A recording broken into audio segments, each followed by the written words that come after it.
Isang app lang po ba yung pwede sa floating windows? Okay, so ang tinatanong niya is all about this tablet na hawak natin ngayon, no? So this is the Xiaomi Redmi Pad 2. And kung di pa po kayo familiar sa tablet na to, isa to sa mga budget-friendly tablets in the market right now. And ang maganda dito, supported siya up to Android 20. Tapos, apat na yung speakers niya, no? Tigda dalawa sa sides. And then, malaki na rin yung screen size niya, 11 inches. Tapos, maganda rin yung colors na pinaproduce niya. So, maganda mag-sound trip and manood dito. So, anyway, to answer the question, pwede naman po siya yung multiple windows. So, depende na lang po yan sa kung anong RAM variant yung meron sa inyo ngayon, no? Kasi meron siyang 4GB, 6GB, and 8GB na variant. So, mas mataas po yung RAM, syempre, mas marami rin kayong pwedeng i-open na windows.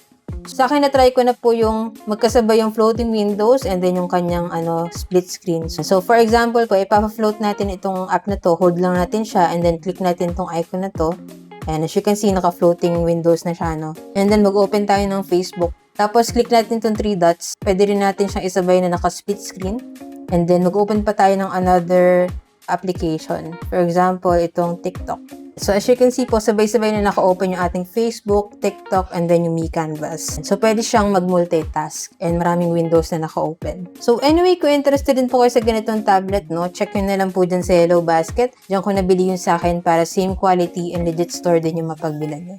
So, sana nakatulong tong video. If you have any other questions about this tablet, just let me know in the comments and follow for more tech content.